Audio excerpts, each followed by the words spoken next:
Our first team leader is Oliver Lee. Oliver is an industrial engineering and economic junior. He was a team member back in the spring of 2011, I believe. And he has actually received an internship with the Oklahoma Life Sciences Fund. He is only one of 2 people selected for this internship over the next year. He's an incredibly outstanding young man and has really led his team to the success that you will soon see. So please join me in welcoming Oliver.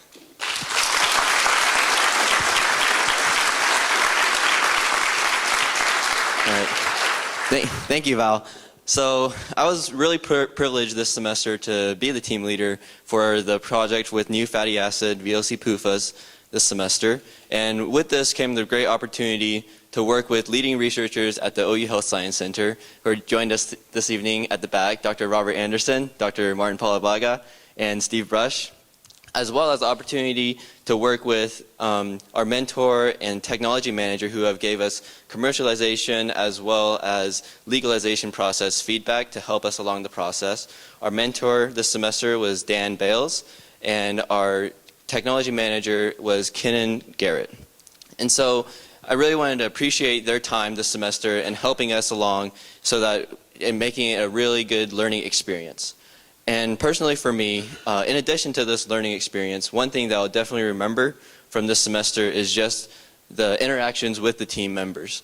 Whether it's from getting them to, exposing them to different Asian foods that I was definitely very an advocate of, or just showing up to the CCEW social event dressed in scrubs and stuffing ourselves with pillows so that we could make the best human costume representative of a fatty acid possible. So with this, I really want to appreciate all the team members also for all the fun times that we've had, as well as the progress that we've made. For the team members, we started out not knowing what VLC-PUFAs could do, and possibly even having to think twice about what the acronym even stood for. So with that, I want to thank all of them, and I'm really proud of them for all the work that they've put in. And so I won't keep you away from the presentation much longer, and I'll turn it over to the team now. Thank you.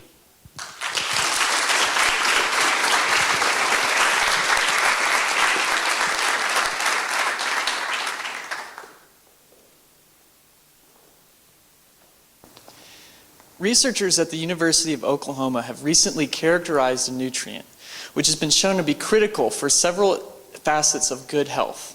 They also hold the patent, which is the sole production method to mass produce this nutrient, which could produce $6 million worth of value for the university every year. We are Team VLC-PUFA, and we are here today to tell you about this technology and the steps that we plan to take to bring VLC-PUFAs to the market. To address this issue, the researchers at OU have developed a production process to produce VLC-PUFAs, and this process is patented. Basically, you would take a biological host cell such as algae or yeast, and then take the alluvial 4 gene and insert this into the host cell's DNA. And with the right precursors in place, the addition of media, and through the expression of the alluvial 4 gene, VLC-PUFAs would be produced. Then you would extract and purify the VLC-PUFAs. This process is natural due to the use of the alluvial 4 gene and the biological host. This process is also scalable. The cloning of the alluvial 4 gene and the biological host and the insertion of the DNA only has to be done once initially. A host cell such as yeast can double in size within 5 days. Many manufacturing firms perform this process. For example, Martech, which currently occupies 80% of the DHA market, has the infrastructure in place to do this. There are 17 years remaining on the patent, which means if a firm wants to produce VLC-PUFAs using this process, they would have to obtain a license from OU first in order to do so. And OU is currently in the process of obtaining the patented uses for VLC-PUFAs, and this patent would cover all of the uses for the product. So with a VLC-PUFA as an essential ingredient, there are 2 ways to take this ingredient to market. You can either choose to make a pharmaceutical drug or a nutraceutical dietary supplement. We have chosen to take the nutraceutical pathway. A pharmaceutical requires 3 or more phases of clinical trials and then an FDA review process, which lasts about 310 days or 10 months. This whole time can span up to several years, and R&D costs average $55 million in the pharmaceutical industry. Nutraceuticals, on the other hand, don't require clinical trials or FDA review. You would only have to notify the FDA 75 days before taking the product to market, and industry R&D averages $8 million. So in short, with the nutraceutical pathway, VLC-PUFAs can enter the market earlier at a later on. To go the nutraceutical pathway, we envision for VLC-PUFAs to be included in a dietary supplement, such as a multivitamin. Let's take a look at a multivitamin targeted towards ocular health. Some ingredients right now on the market include lutein and omega-3s, and we intend for VLC-PUFAs to be included in this lineup. All of these nutrients are essential for ocular health, and they are beneficial to different functions in the eye. So if you have lutein, then it reduces the damaging effects of UV rays, inflammation, and thus you cannot substitute one for another, because if you have a VLC-PUFA deficiency, then you cannot take more of lutein in order to address that health issue. So right now in a multivitamin, lutein and omega-3s exist as ingredients, and since they cannot address the issues that occur when you have a VLC-PUFA deficiency, we intend that VLC-PUFAs also be included as a dietary ingredient in this multivitamin. Lutein and omega-3s in a multivitamin, VLC-PUFAs can address a market size of 33.7 million individuals worth $1.6 billion in the United States. Now let's take a look at the breakdown of this market and see how we determine this market size. As previously stated by Drew, VLC-PUFAs are beneficial to ocular health, neural health, and male reproductive health. The individuals in these segments not only are afflicted by their respective health ailments, but also take a dietary supplement daily. Additionally, VLC-PUFAs can benefit a market segment of multivitamin takers interested in general health.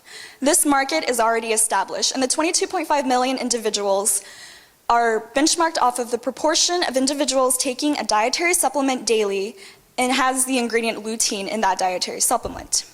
So due to the focus of our research and the market sizes, we want to first target the ocular and the multivitamin segments. In the ocular segment, we envision that VLC-PUFAs are the dietary ingredient in a multivitamin for ocular health. And in the multivitamin segment, VLC-PUFAs would be an ingredient in the multivitamin, but targeted towards general health.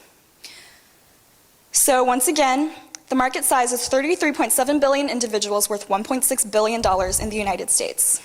Next, Cale will discuss OU's role in taking the VLC-PUFAs to market. Thank you, Lindsay. So now that you have seen the technology that the university has and how we could possibly use this technology to produce a VLC-PUFA product, let's look at how that technology and that eventual product would make its way to the consumer.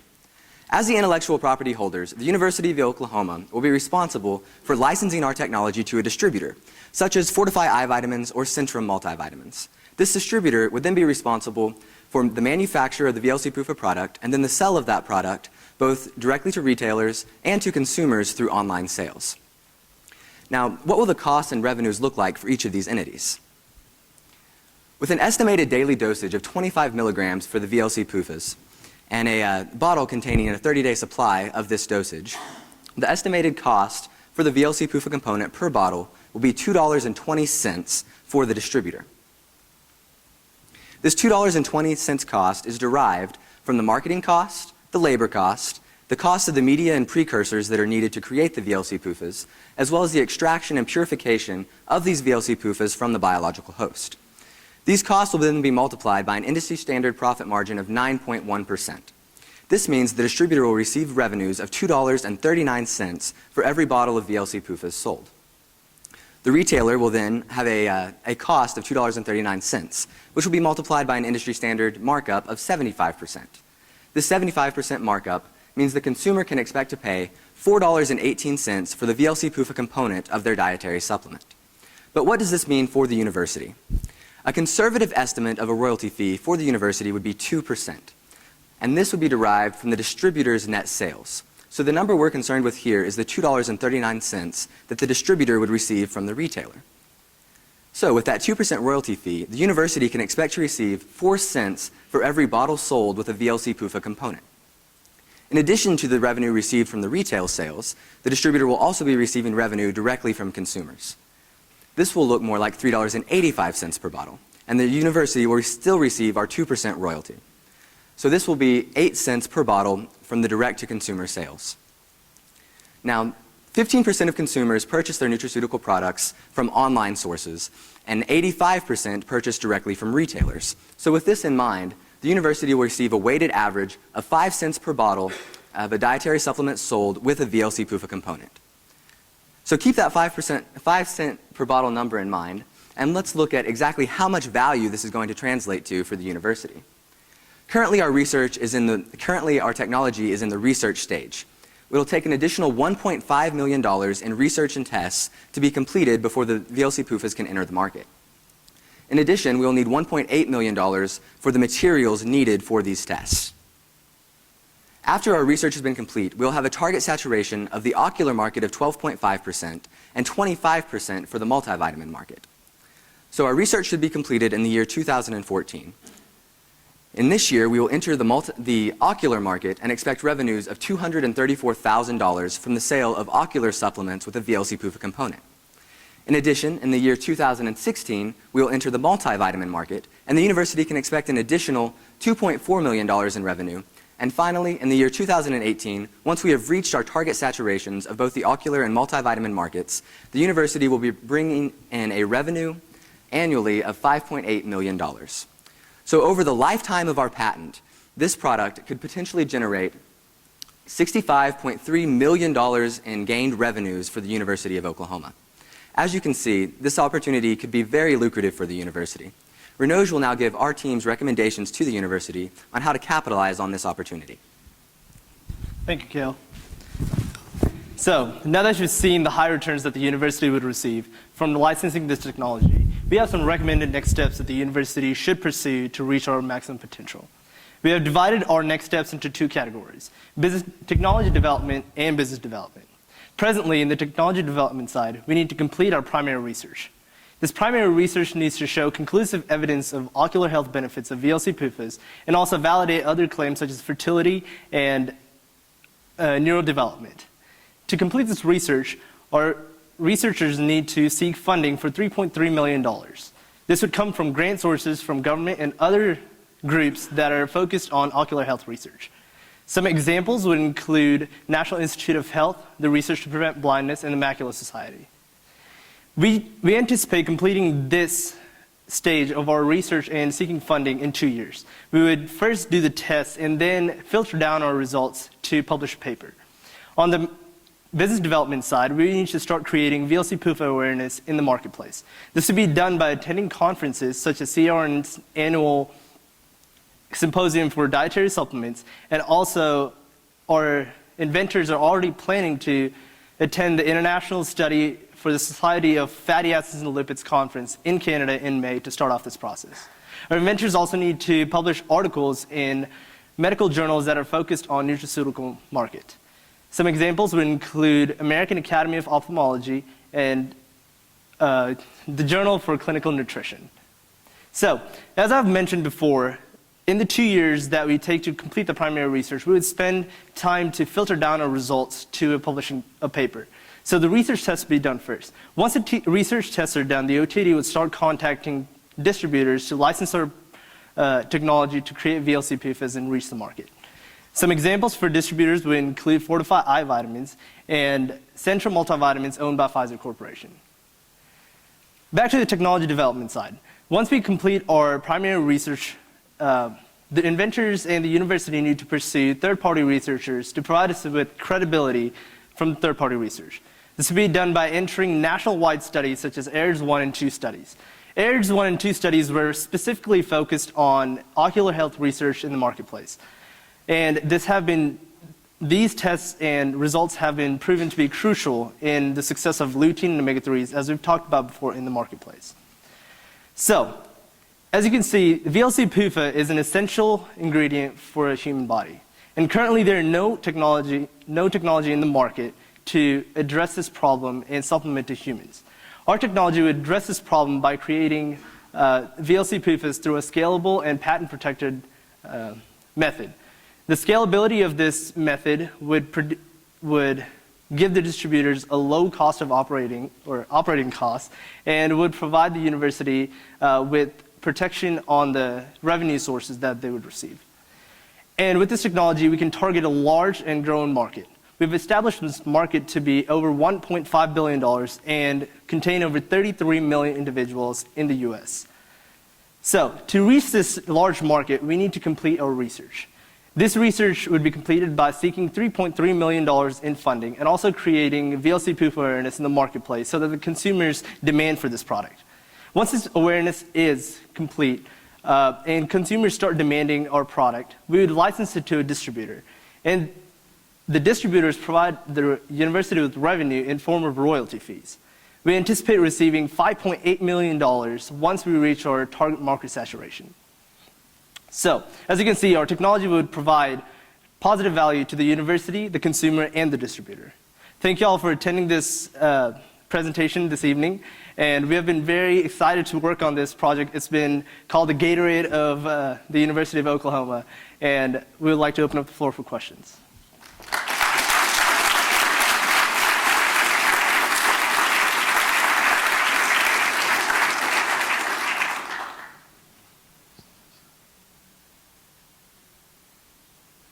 Yes. The decision to go nutraceutical or pharmaceutical really binary. In 2007, a company called Reliance Pharmaceuticals had taken a drug called VLC to market, which was essentially a highly purified omega-3 fatty acid.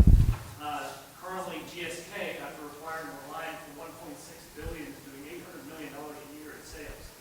2% of that is slightly different than 5.8 million. So is it really a binary decision? We really have to go either or.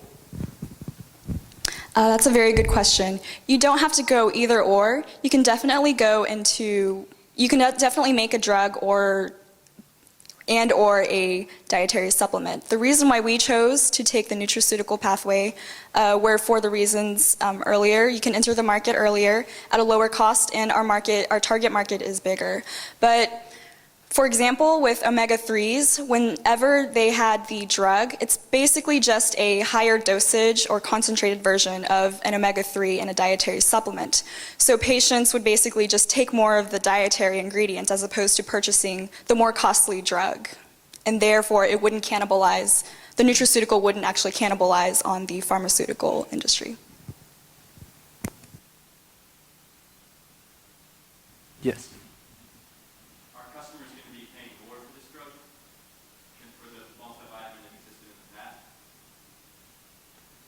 As the dietary supplement, would they be paying more? Is it, yes, it'll be at an additional cost of about $4.18 per bottle.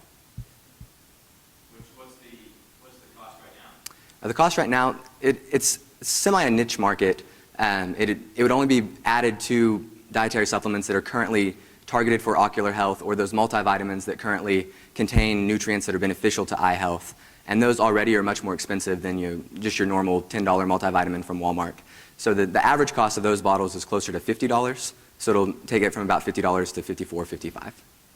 And so the consumers that are concerned with their ocular health or already paying that high of a price for their multivitamin should not be scared off by the additional cost there. Will there be an option for the consumers? Will it be 54 versus 50? They could pay the cheaper one? They didn't understand the value of paying the extra $4? It would kind of be up to the distributor there, how they wanted to market that. If they're purchasing the licensing and those type of things, it would be in their benefit to take away those other options, most likely. But they're currently on the market. There's all different types of multivitamins you can buy, so there are a lot of options. Yes. So a two-part question.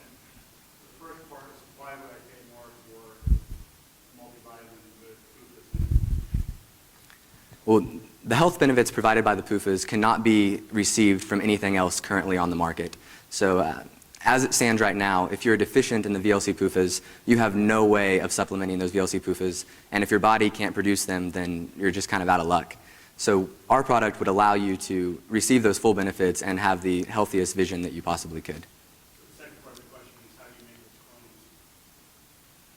those these claims would be made by completing the research and showing we're already we completed the research that VLC-PUFAs are essential for the body, and like Drew stated, my studies that have shown that VLC-PUFA deficiency causes blindness in mice. And we have also observed that people with macular degeneration have 70% less VLC-PUFAs in their eyes. So these are some claims that we have already established, and we need to complete feeding studies to do conclusive evidence and publish papers. And this would show the marketplace and the medical professionals and distributors and all that, that this is a very essential ingredient for your eyes. Yes? Do you know what percentage of the population actually is deficient in VLC-PUFA? The nature of this molecule has been very recently characterized, and so there have not really been, they've not been able to do tests to determine how many people who suffer from these disorders are actually VLC-PUFA deficient, and we hope that soon in the future that will be something that is more commonly practiced.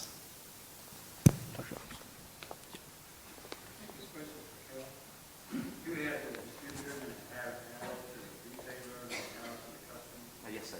And the question is that it seems that the role of the university is passive in the sense that advertising and what people like to call awareness is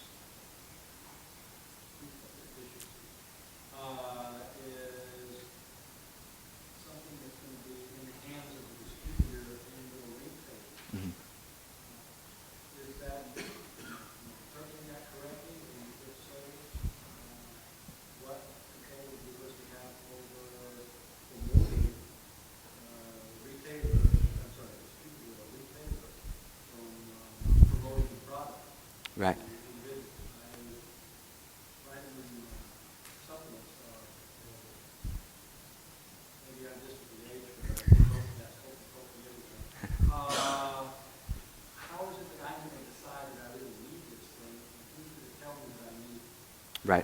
The majority of the marketing burden would be on the distributor, and it's, again, in the distributor's best interest to convince you to buy that. But it's also, the university has a vested interest in that as well.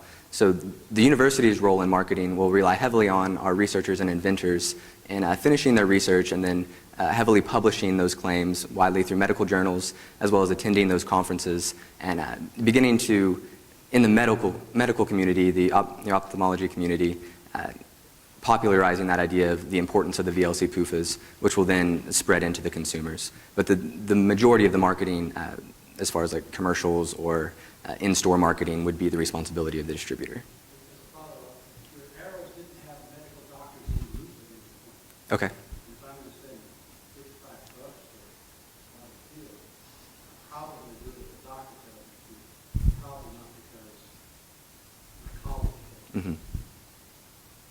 Great. That would be in our recommendation to the university. It definitely would include the popularizing the idea in the medical community through, like I said, the medical journals, as well as those conventions. Time for one more question. Yes. Can the VLC-PUFAs be introduced through eye drops as opposed to just a pill? VLC-PUFAs would not be able to be dropped on the surface of the eye. There's research being done to possibly come up with a method to inject it into the eye. But currently the molecules are not conducive for passing through the outer surface of the eye. Thank you guys so much.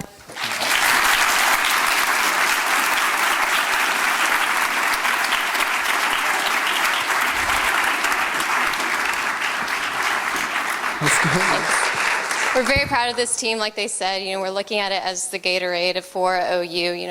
A $6 million a year return just on royalties over the next 17 years could be incredibly huge for both this university and the impact that it could have for nutraceuticals and the health of individuals.